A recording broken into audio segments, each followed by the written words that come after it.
Welcome everyone to our webinar today. My name is Diane and I will be acting as your MC of the webinar today and introducing you to some of the team here at Nationwide while we talk about custom virtual exhibits. A couple of brief housekeeping items. In the world of Zoom, I'm sure you've heard these a lot, but everyone is muted just to keep the experience a little bit easier for everyone. If you have a question during the presentation today, feel free to go ahead and drop it into the chat down at the bottom of your screen. We'll be fielding some of them during the presentation and we'll be holding some of them to the end. So if you type a question in and you don't see the answer come up right away, please know that we'll get to all of them before the end of the session. Throughout the session today, we are going to be doing a live demo. So that may be subject a little bit to your internet speeds, but we're going to take you through both the Nationwide Displays exhibit as well as some client exhibits. So very excited to have you all here today. And without further ado, I'm going to turn the camera over to Steve Griffith, President of Nationwide Displays. Steve? My name is Steve Griffith, and I am President of Nationwide Displays, and we're pleased to have you participate in our virtual experience. For those of you who do not know much about Nationwide, we are a full-service exhibit house, servicing the exhibit industry for over 65 years. Some of our services include custom fabrication, rental exhibits, design, graphic design, logistics and management, I&D, interiors, and millwork. And like a lot of companies, we've taken a look at to see where we can expand our capabilities. Two areas that we've been successful at has been created by having a couple of brainstorming sessions with my team, and they are building temporary hospitals and safety partition divisions along with virtual. For our safety division, we've developed temporary hospitals for two areas. One where we build them for, excuse me, something in my throat, for the state of Massachusetts and also the state of New York, where we built two temporary hospitals for both states within the past 3 months. The other part is providing PPE items, partitions, sneeze guards, quarantine rooms for schools, signage, and graphics. The other one is the virtual division. The driver behind the virtual program has been our creative director, Joe Cristiano. Joe felt the best way for our clients to continue and connect with their customers was the use of virtual technology. I could not have agreed more, and we are proud to be creating virtual environments for a number of our clients. The idea of this presentation is to introduce you to the world of virtual and the application. What is it? How can I integrate it into my marketing program? What is the ROI? We hope this presentation will give you an understanding of virtual and the value that it can provide to your program itself. Virtual is not just a patch to replace for future face-to-face marketing once we get back to it, but we feel that it is a bridge paralleling in-person events for the future and beyond. With that, I would like to turn it over to Karen Johnson, our Senior Account Manager, who will be presenting the demonstration to you. Karen? Thank you, Steve, and thank you to everybody who's joining us today. This is exciting to be doing our first webinar, and especially on such an exciting program that we're really, really proud of. So our custom virtual experience program is web-based, and that means that you can use this during trade shows, virtual trade shows, as a sales and marketing tool, as well as on your website. You can use it for corporate events, including sales meetings, and it truly is limitless. So during trade shows, the trade shows are offering a great platform for exhibitors to continue to have a presence in the industry markets, but the format of these shows is not quite what we're all accustomed to. Our clients had started exhibiting at virtual shows, but the feedback was that the experience didn't quite have the wow factor that you get on a traditional trade show floor. And most of our clients, like most of you, I'm sure, have custom exhibits that were designed to suit their needs from aesthetic and functionality standpoints at the shows. Your presence at the live shows is not a cookie cutter exhibit, and we believe that your presence at the virtual shows shouldn't be cookie cutter either. It really needs to fully represent your brand in ways that you are proud of. The other aspect that exhibitors have been missing is the ability to easily connect with visitors, customers, and buyers. So those face-to-face interactions, we all know that they're such a key part of participating in shows. And because of these challenges that our clients were facing, we knew that we had to develop a program that delivered that same impact, that same wow factor, as well as that same opportunity to connect with visitors in the virtual space. Experts in the field are predicting that the virtual component of shows will become a permanent part of shows, even when the in-person shows do return. So you'll be able to exhibit in person as well as virtually in what we hope will be the near future. The other way to use the virtual experience is for sales and marketing. And our clients who are utilizing custom virtual experiences already have been reporting that their sales teams are having great success with this new tool. It's not only highly impactful, it's also very easy to use. So there's been no resistance, even from some of the more seasoned salespeople. Your marketing team can just have a lot of fun showing off your new virtual experience in their marketing campaigns and using it for promoting upcoming shows and events that you plan to participate in. And of course, you can also use your virtual experience on your website. Since it's a web-based program, as I mentioned earlier, you can host it right on your company website if you choose to.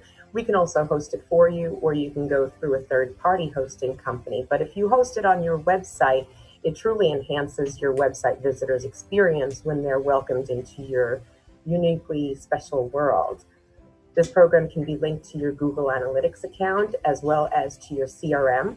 So you're able to track visitor traffic throughout your virtual experience the same way that you do on your website. And you can also capture data about your visitors, and that data would get integrated right into your CRM so that it functions just like a traditional lead retrieval tool would. And if you have order forms or an e-commerce site, those can also be linked or embedded right into this experience.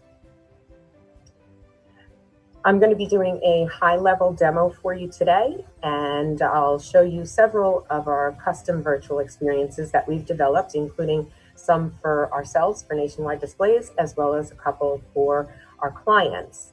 And we hope that after this webinar, you'll reach out to us and request a more in-depth one-on-one demo.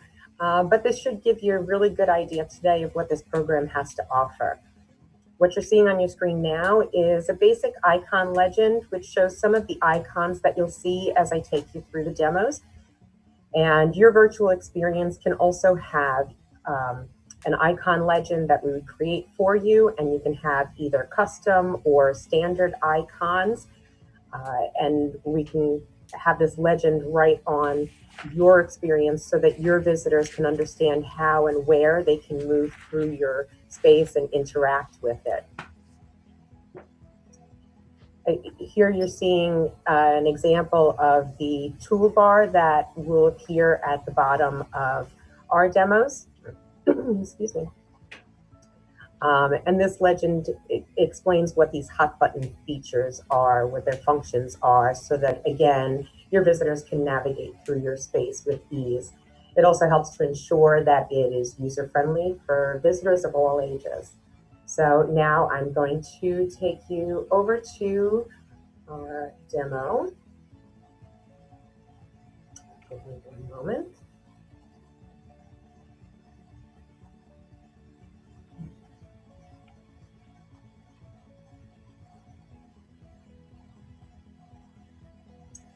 Okay, so I'm going to click to enter our Nationwide Displays demo. This is the really exciting part of the day. And let me just say up front too, please excuse any slight delays that you may experience when we're streaming via Zoom. It sometimes can cause a little bit of a delay depending on what your bandwidth is. So, but just rest assured that if you do see that, it's not an actual part of the program. It's, again, it's just the bandwidth that you might be experiencing with your internet connection. So you'll see at the bottom of the screen here is that toolbar with the function buttons, the hot buttons that I had mentioned and showed you the legend for a moment ago. This remains on the screen no matter where you are in our virtual space. That way, if somebody wants to connect with us. They don't have to necessarily navigate to the icons to connect with us. So we developed a few different size virtual experiences for nationwide displays. And I'm going to start here with this 10 by 20 so that I can really highlight some of the most common features before showing you some of those bells and whistles. Each of the nationwide displays virtual experiences are set in a traditional trade show hall, which you can see here. But as you'll see a little bit later, the environment around your exhibit, your experience rather, is one of the many ways that you can take a unique and creative direction with your custom virtual experience. So as you see here, we're using a couple of different methods of creating visual interest on our walls. We have a static graphic here, we have a TV screen showing a snippet of a video, and we have a moving graphic here. And every time I hover over one of these areas, you'll see that it's either highlighted in blue or outlined in blue. And that gives our visitors the cue that this is an area they can click on to interact with the booth. So when I click on at the left side here, our static graphic, we've linked this to a PDF that contains information about our virtual experience program as well as a graphic, and we have it linking to an area of our website. For our moving graphics and our TV screen, when I click on these, we're linking to videos on our YouTube channel. So those videos will launch automatically. And that's just a great opportunity to be able to present more information that you would typically share verbally with people. And now your visitors can go ahead and get all that information while they're going through your virtual space. Over at our meeting table here, I'm going to transport you into the space a little bit more intimately. And you can see here, there's some of those icons that I showed you earlier. So when I click on this icon here, this is going to allow our visitors to connect with us. We have this connected to our Zoom account, but there are multiple platforms that offer, of course, video and audio connections. You don't have to use Zoom, and we'd be happy to work with you to determine which of these platforms works best for your needs and then integrate that into your virtual experience. So for us, our visitors would come and they would choose to connect with us via Zoom. And if it's outside of the days and times that we have set our availability, they can just schedule a meeting instead by clicking on schedule a meeting. And if we have a visitor who is a little camera shy and just wants a quick chat, they can click on this other icon at our meeting table, which would launch a live chat session with a member of our team. And just like with the video connection, if there's a different platform that works better for you than live chat, we can explore that and help you determine that as well. Another feature of this program is that we can have an intro screen. Now I bypassed it for the purposes of this demo, but you can see that I can just click intro screen and launch that. For our intro screen, we just have a PDF with multiple pages, and that one of those pages includes our icon legend. This would be a great place where you could even put a video of your CEO welcoming visitors to your space. It does not need to be a PDF. It can be graphics. It can have your icon legend. You can even have a contact form here where you're collecting your visitors' contact information, and that information would go right into your CRM. And that you can make that so that it's a required function or an optional function. I am going to take you now into our largest nationwide display space, which is approximately 30 by 30.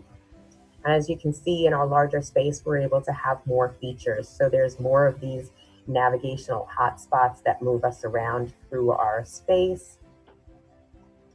We've also been able to give ourselves an upper deck, which most of you know is doesn't necessarily fit into everybody's budget, but we thought it would be nice to have an upper deck here for our meeting space and for information about Upper Deck so that we can really keep our lower level focused on our products and services. And again, we've got these meeting connections up here. So I'm going to take you back downstairs. And let me just go around the front here. So in our 10 by 20, you saw that we had one TV screen. And in here, because it's a larger space, we're able to have 5 screens so that we're showing more of our services, or in this case, more of our wonderful clients' testimonials. And when we move in a little bit closer, I'm going to show you this fun feature that we've added. So we have hidden this Easter egg up here, and it's just a fun way to enable our visitors to engage more with the space.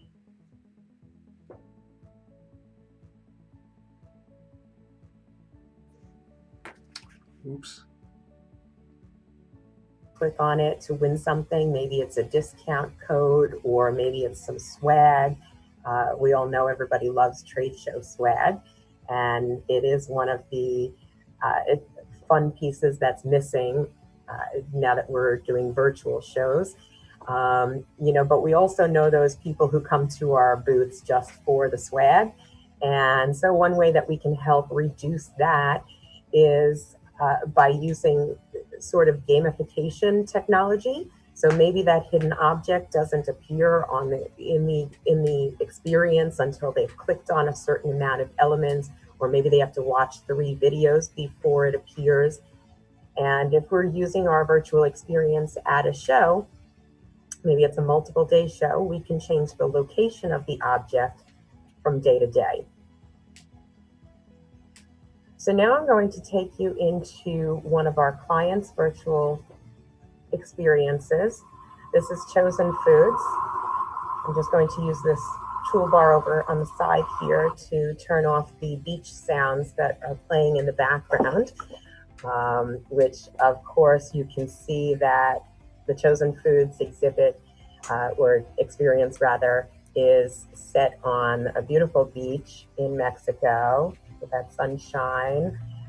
So I had mentioned earlier that the environment that you're in doesn't necessarily need to be a traditional trade show hall.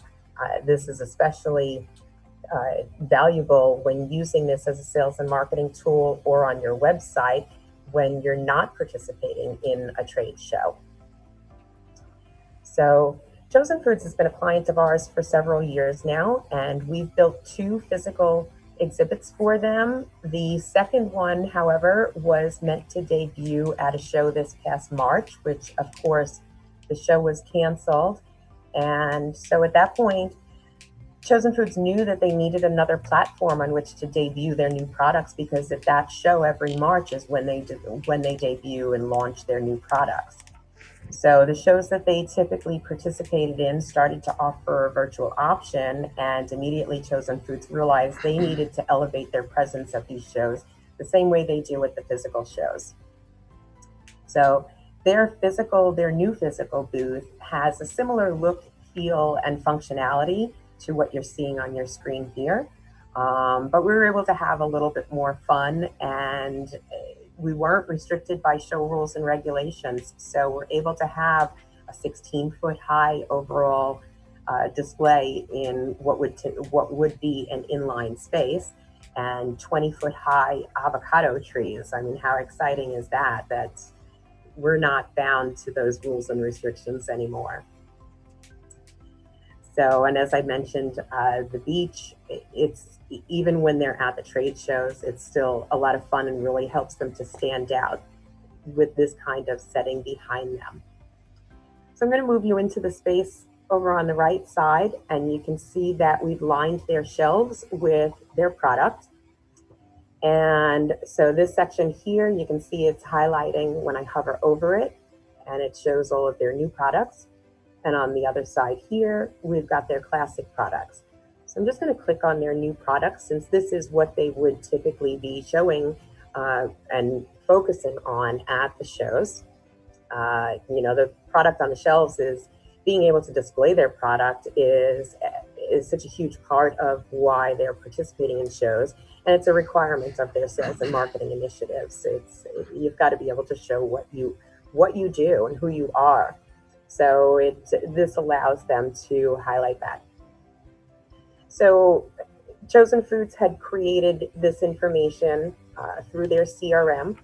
And so it's breaking down all of the products that they're offering, their new ones, as well as linking to their website. And when we scroll way down, you'll see that through their CRM, they were also able to create this form. And here is another great opportunity for where people can fill out this form. And now Chosen Foods has that contact information automatically in their CRM database for future use.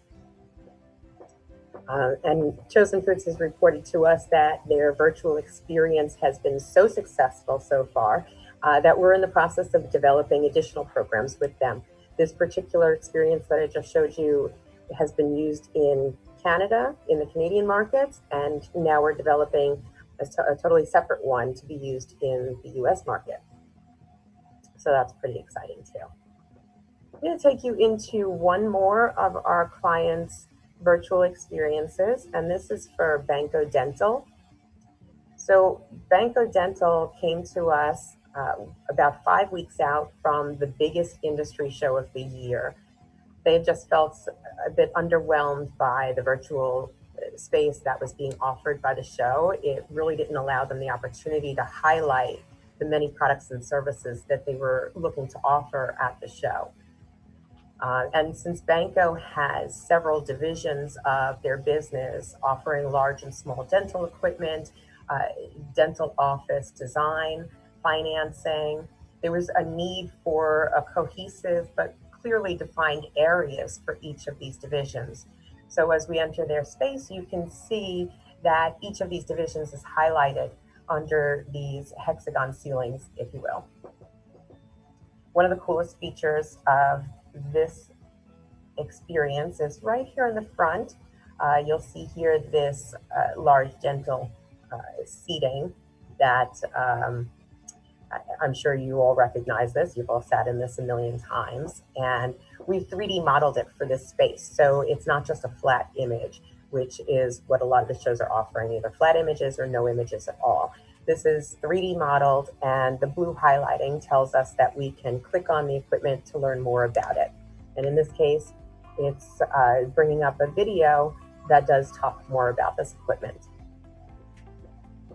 So this experience was actually really a lot of fun to work on, and you'll see as I take you through, you can go through their space, around their space, and really get a good look at so much of what's going on in this space, and a lot of the fun bells and whistles features that I will be showing you. So, oops, sorry, I just clicked on something I shouldn't have. So I'm going to take you into their lounge area over here, and you'll see they have their meeting connection points throughout this space, and their team stands by when they're using this so that they can connect with visitors. And if I click on any one of these tables here, it highlights in blue and lets us know that there's more information, just like everywhere else that I've showed you. But when I click on the tables, they've got a catalog for their tables. So we turn that into a flip book for them because it's just a great solution to how they can show more products in their space without filling the space with furniture, because there's so many other things that they want their visitors to see and experience. And then if I click on their seating, I showed you a moment ago the large dental chair at the front, which we 3D modeled. But this here seating really takes 3D modeling to a whole other level. And just by dragging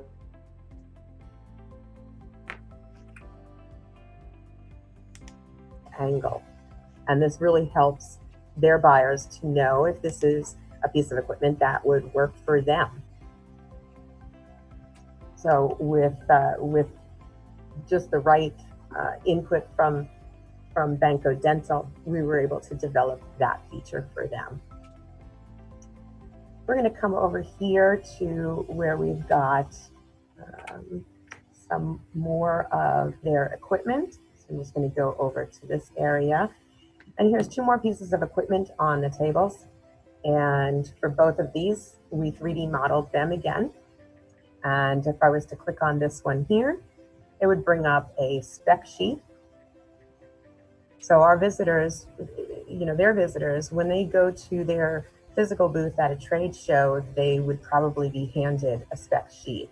And we wouldn't want them to lose out on that key information on their products just because they're not there in person. So it was a nice way to integrate that information. And there's a video that comes up to provide more information on this second piece of equipment here.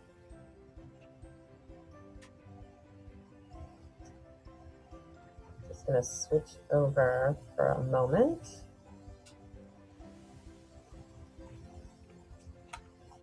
Bear with me, sorry.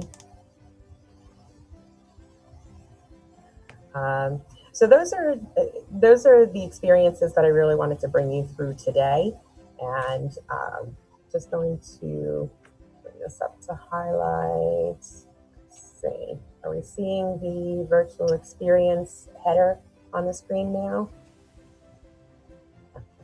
Wonderful, thank you. So just to recap some of the features that I showed you, of course, there's static graphics and moving graphics and videos, flipbook catalogs, 3D models, meeting connection points, lead retrieval, Google Analytics. I mean, the list, as you see, just goes on and on. And I only briefly mentioned the beach sounds earlier. We can also set music on the background. We also can integrate language translation, virtual reality goggles compatibility so that your visitors can really get that truly immersive VR experience. And because it's web-based, there's a one-time expense, and then you can use this 24/7 every without having recurring fees. And so those are the features, and I hope that as it has been for us to develop it on our side. And with that, I'm going to turn this over to Joe Christiana, our creative director, who's going to discuss with you some of the best ways to approach the design of a virtual space. Joe? Thank you, Karen. Great job there. And thank you, everybody, for joining. I really appreciate you guys taking a look at what we've been developing here. And I'm really excited to share it with you guys. And Karen did a really exhaustive job about going through the demos that we've created and a lot of that functionality. So I just thought that I would just share some ideas and thoughts from a conceptual and a design level on how to approach it, and maybe just give you guys some food for thought if you're thinking about developing a virtual exhibit for your company. So as I said, my name is Joe Christiana, and I'm the creative director for Nationwide Displays. And I've been with Steve for about 15 years now, which is pretty insane to think about how fast that time has gone. And just really proud to be a part of the team that he put together and to see the growth of the company over the past 15 years. As I'm sure that you guys are all experiencing, we have, though we've had our ups and downs over the years, we've never quite had a year quite like this.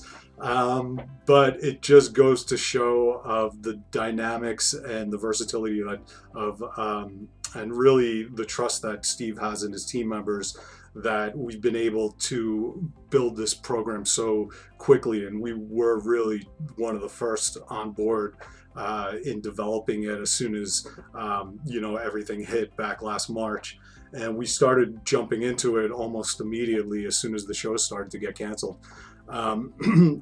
So while it was scary and frustrating, as I'm sure you guys all experienced on your ends, from a design perspective, it became really call me an optimist, I guess, but it really became pretty exciting actually to think about. What we first did when we first started looking into it was, looking what's out there. And what we saw out there, as I'm sure that some of you folks who have already either attended or exhibited at virtual events, the show offerings tend to be pretty blasé and pretty flat, as Karen had mentioned. She covered that as well. But what that really left a lot of opportunity for us, because what we do as experienced designers and builders of experiences is to make that event and that experience dynamic, something that's unforgettable, something that's unique to the company that and the brand messaging. So with that, we were able to really take full charge and go forward pretty quickly. So what I saw from my perspective immediately emerge was, as I started to, draw the parameters of the design problem, was that really the biggest thing was all of a sudden we were faced with a lack of restrictions. Anybody who's worked with an exhibit designer before knows that if you tell them no budget, they'll show you a $6 million exhibit. Well, all of a sudden we're free to do that, because budget is not necessarily a restriction from a build and production factor. I mean, you have, costs that are associated with content generation here, but you don't have to worry about doing things like you saw in some of the demos that Karen was showing you with a 30-foot wide TV screen or giant 3D letters that illuminate. If you're going to build that into the exhibit, you better really make sure that's the focus of the exhibit, because that's where your dollars are going. Similarly, you're not worried about show regulations. So again, in some of the examples that Karen showed you, you can never really, well, I guess maybe you could put in an event on a beach, but once you're free of show regulations, you could put an exhibit pretty much anywhere, as you saw in Chosen Food, and you're really not restricted by the show regulations. And as you could see with Benko, some of their branding is based on the hexagon, so you don't need to have a rectangular footprint. You can have multiple hexagons. You could spread them out. You're not limited in that way. And then the last restriction that I didn't have to think about anymore was the laws of physics. So of course, if a designer always has their going at it with their little repartee with the production department, when they're building things that are a little bit outlandish or pushing the envelope a little bit. So here I don't need to worry if letters are floating in the air a little bit, or if something's not exactly stable. Nothing falls down in virtual space unless you wanted to. You can balance a gigantic ship on a pinpoint if you want. So all of a sudden, when you take away those restrictions, it's really liberating and really exciting to think about, and almost mind-blowing to wrap your head around it. So what really became the design problem then is balancing a sense of familiarity on the user experience with the infinite possibilities that you're now afforded. So you can't expect people to enter into a nebulous space that's free of anything that's rooted in the real world.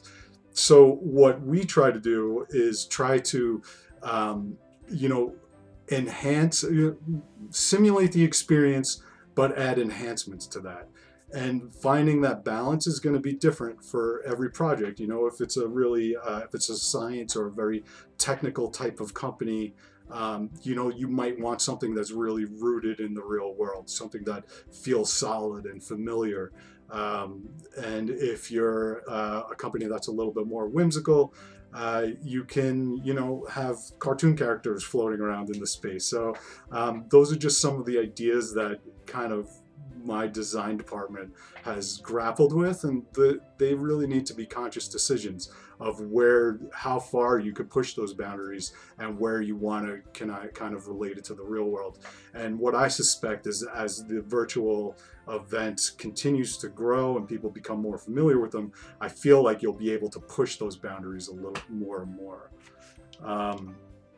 The other thought that was that came into our decisions was, what is the constant then? So while the balance between, the real world and the infinite aesthetics possibilities is going to be different from each project, what does remain the same is a sense of dynamism, and something that is going to be experientially impactful in a way that's remarkable, essentially.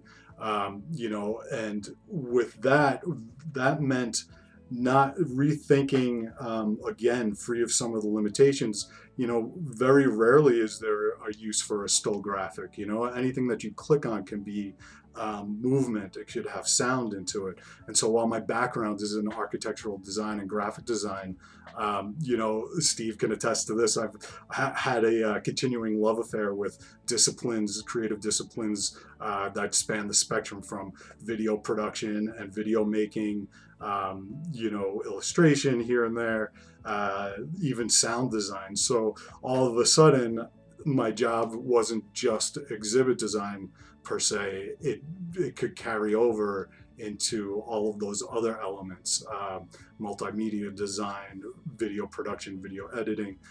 So really an exciting, there's a silver lining on everything. So with that, what I was going to do was just kind of give some more food for thought. If I could share my screen here.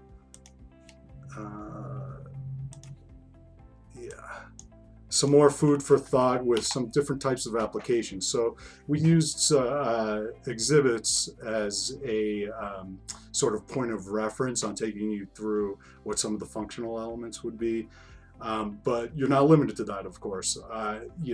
Retail stores would be really a neat way to go, a neat application for these immersive experiences. And Twinings is one of our clients, and we've been considering, we've been developing an immersive virtual retail experience for them. They have a really famous flagship store on the Strand in England that becomes a destination for tourists and tea lovers. Like my daughter would love to visit there. But if you're unable to get over there or want to see it before you take the trip, we could actually transport you there virtually. We could build this either through building the store through photorealistic 3D modeling, or we could do that with a tour that's photographically based, where you you take those panoramic 360 photos and then you move through the store that way. And then one thing that you can't, that's the aesthetic difference here is that you could click on each one of those products, and you could, as Twinings, our client, could define how the user experiences that tea, whether that's like Karen was saying, a CRM form, a PDF with some technical information, I guess, about tea, or video, or transport you to another scene that is in harmony with whatever the product might be. Facility tours is another one. So this is another project that we're working on, giving folks the ability to take a tour of our facility, to enter our offices and our warehouse, take a look around at what we have. And you could see here the beginnings of a three-dimensional facility tour. But again, this could be done on a photographic basis as well. Science and equipment labs. This is pretty closely tied to the Banco exhibit. This lab is for one of our other clients, Sartorius. But you could build a lab for, if you have colleagues overseas, or they're not able to take the tour for obvious reasons. You can move through the space, click on certain types of models, equipment, and then that equipment could bring up that technical information in any way that that you can define. Banco was pretty close to this. Not that we set it in a lab environment per se, but as the project grew and grew and grew over the weeks that we developed it, we started integrating more and more of their equipment because that's really a cornerstone of their product offering. Art exhibitions, same idea. I know that there are a lot of virtual art museums and art tours that are in place. You could build in a function that takes you to those spaces as well. You could walk through the halls of the Louvre or the Met or a gallery down in Soho, and you could walk through the space again through either whether that's modeled in 3D or a series of photographic pictures, and it brings you and it simulates that experience with enhancements such as the ability to click on a painting or a sculpture and see a detail of that painting or sculpture, or find out information about what art movement it might have been coming from and how much it costs. And plus, you could just put it in your shopping cart, check out, and it'll be at your doorstep in 2 to 4 weeks or whatever. And then same thing with education and museums. So very similar to the art application. Here, if I started to think about what we might do for a museum here, I see that this display has to do with Roman Empire. Maybe you click that and all of a sudden that transports you to the Colosseum in its glory, before it started crumbling. And you're looking around the Colosseum and you're getting information about what happened there in history. One other element that you could build into educational presentations is that of quizzes. So a user might not be able to move to the Greek period until they answer a few questions about the Roman period, for instance. And then, of course, there's the real estate and property tours. This was sort of the no-brainer of this type of tour. You could take a look at a house that you're thinking of buying across the country before you actually have to get in a plane and fly there, or a boat, anything that warrants taking a look inside a space. You get that simulated experience with enhancements.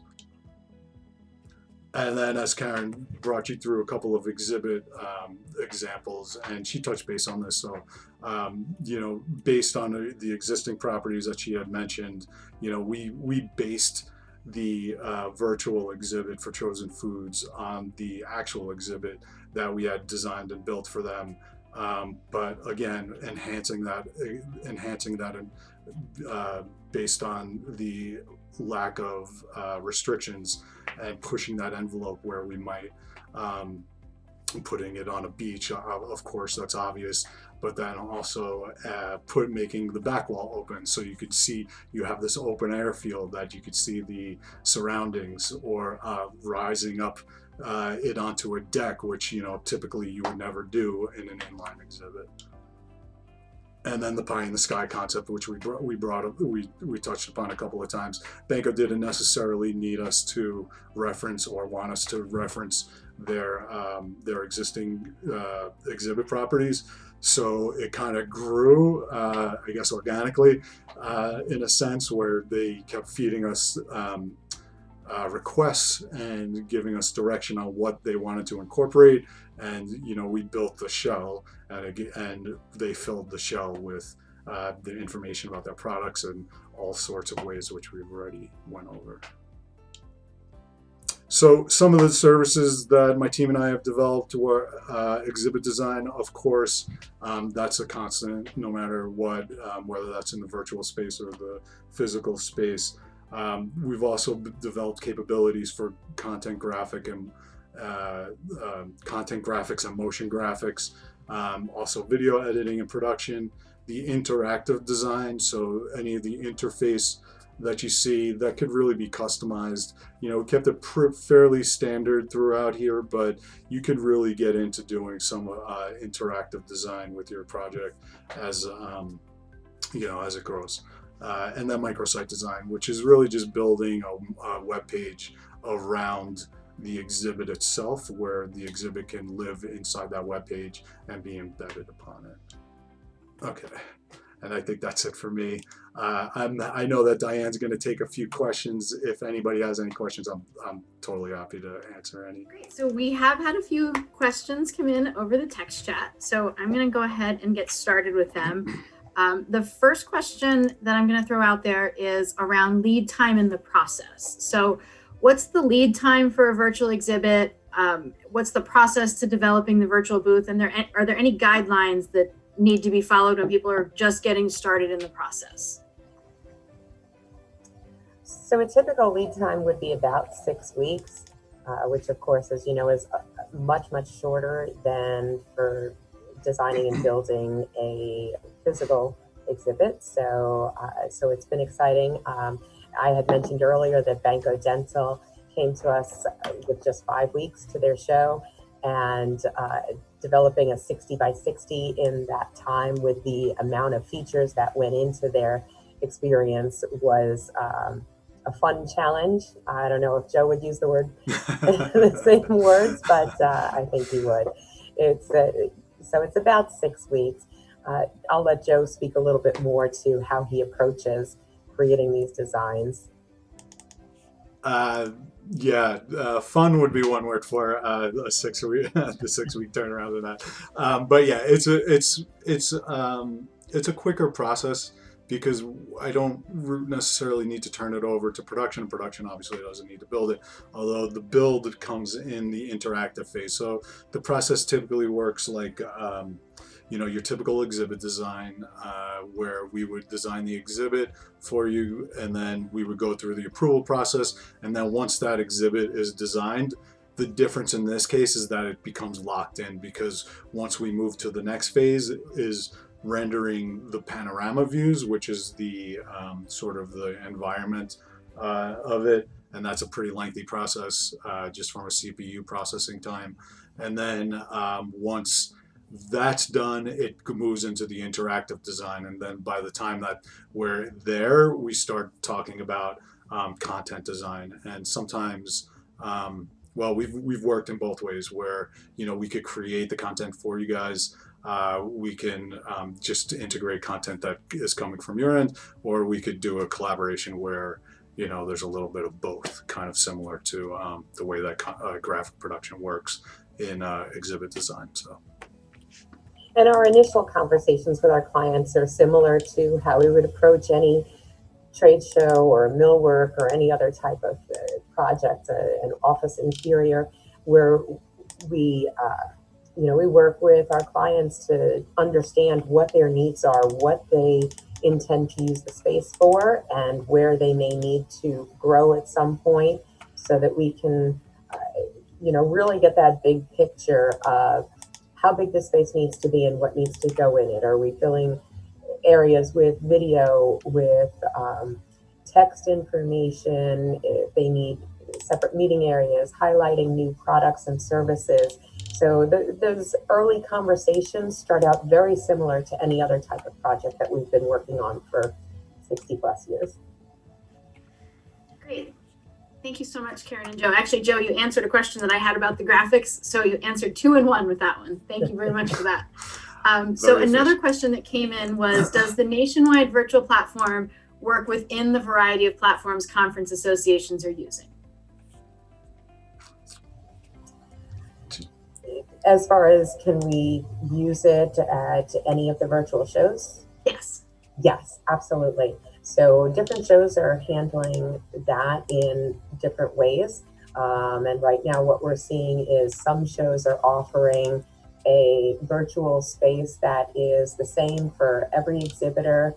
And so in that case, we've been able to embed our virtual experience into the show provided experience.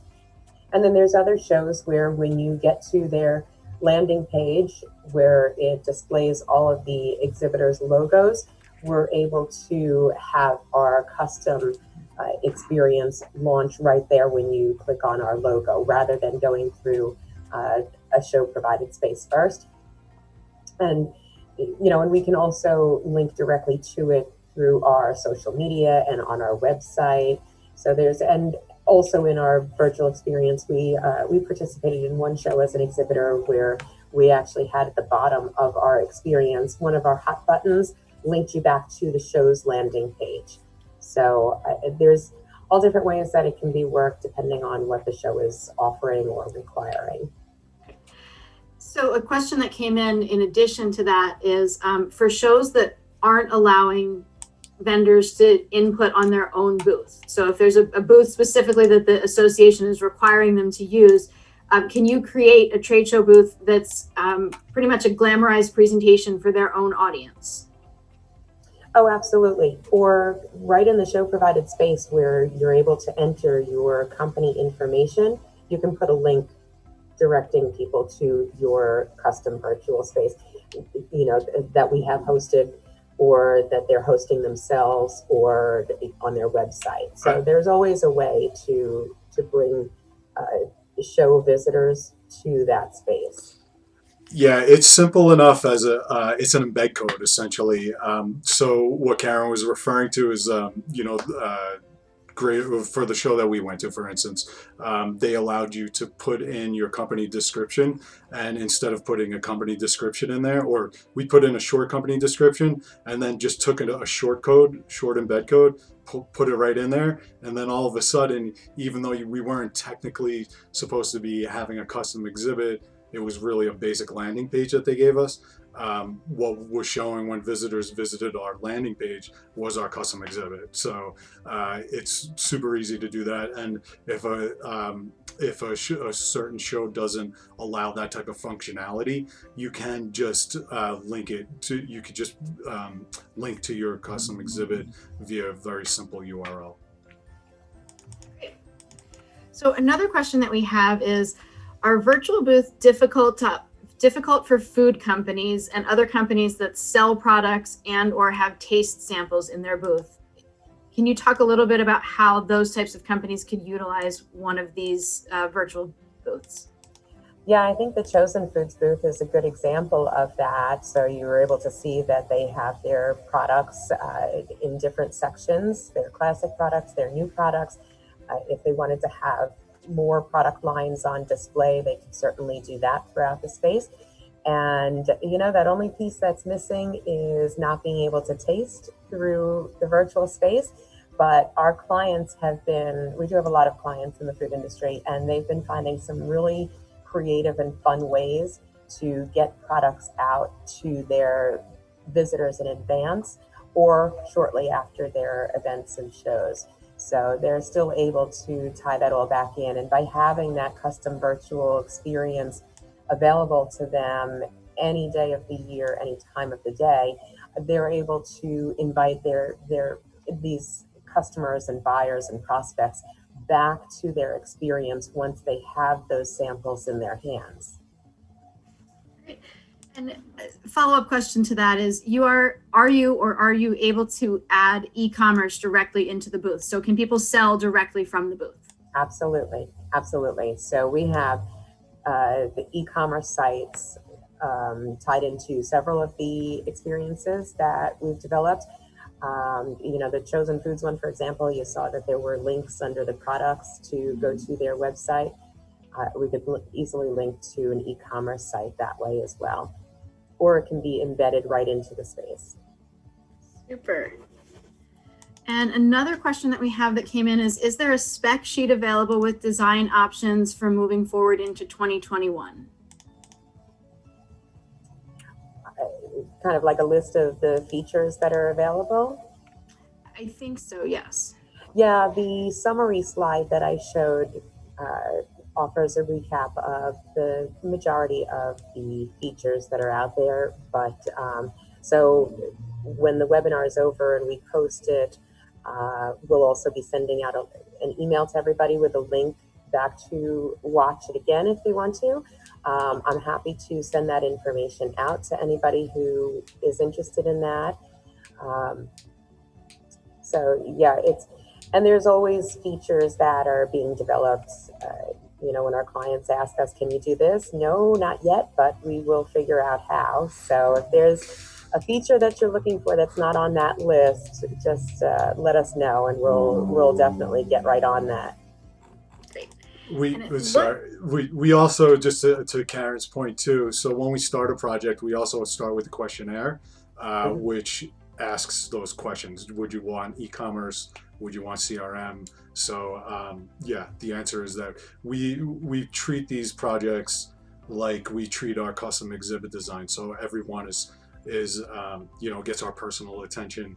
We sit down with you guys, do a full design and functionality request, and then we take it from there. So. This looks to be the last question. I'm flipping through the chat here. If I missed any, please go ahead and send them in to me right now. But it looks to be the last question is about technology and just how tech savvy the user of the exhibit needs to be. Do they need to know a lot of programming or a lot of coding? If they're just the ones walking clients through it, how tech savvy do they need to be in order to really execute these on a great level? I'm not very tech savvy, and I think I get through these pretty well myself. So yeah, it's really been made as user friendly as possible, and there's always, if somebody is facing a challenge, you saw that every time I hovered over an area that can be clicked, there was either an icon or it highlighted in blue.